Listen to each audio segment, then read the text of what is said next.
The need to hammer things goes back to prehistoric times when early man used stones as tools. The modern hammer evolved from those first crude implements, but with its forged steel design and user-friendly handle, the hammer of today is strikingly different.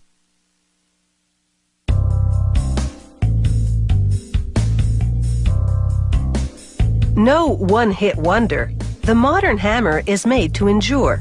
It maintains its structural integrity despite repeated pounding and pulling.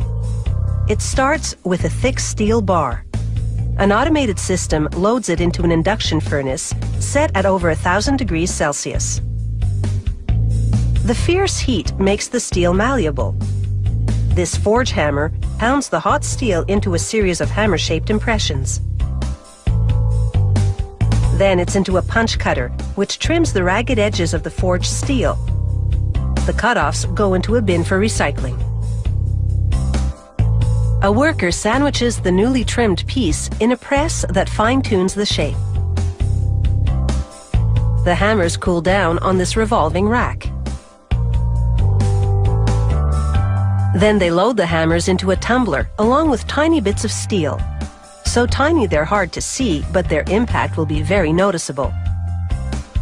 As they toss about, the bits rub off scale and debris on the hammers for an impressive cleanup. Then they clamp the hammer in a device that spins it against abrasive belts to contour the striking head. These belts also bevel the hammer's head. It's a safety feature. The sloped edge is less likely to chip nails on impact. Now this jagged cutting wheel carves ridges into the hammer's head.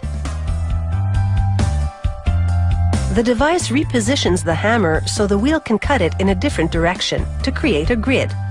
This surface is less likely to slip off nails on impact. Next comes the tempering process. The hammers plunge into a very hot bath.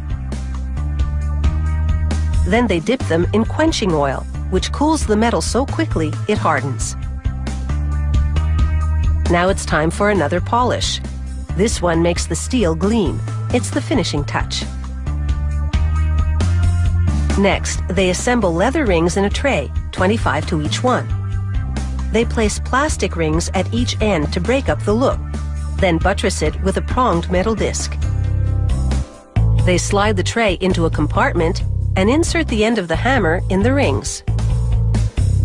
A hydraulic tool rams it through them, encasing the handle in a neat wrap that's comfortable to grasp.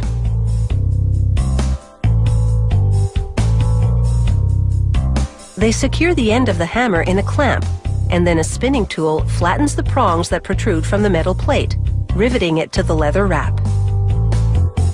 Then, using a series of sanding belts, they smooth the rough leather for a seamless finish.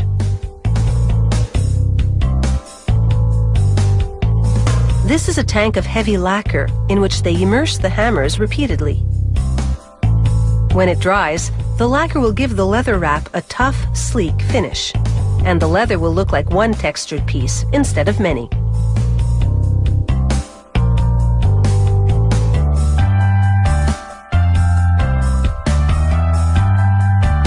For a different kind of handle, they pour liquid vinyl on the hammer shaft that's encased in a mold.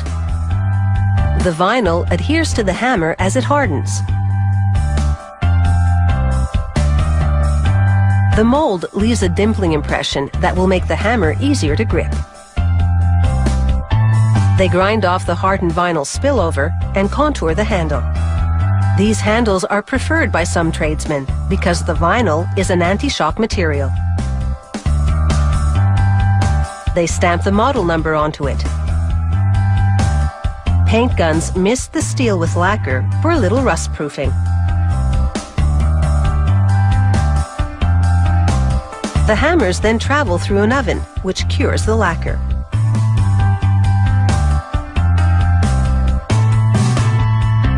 After they stamp the company logo onto the vinyl, each hammer is visually inspected. Only then does it get a seal of approval. It takes about a day to make a hammer, and with the different handle wraps and sizes, they've really nailed it.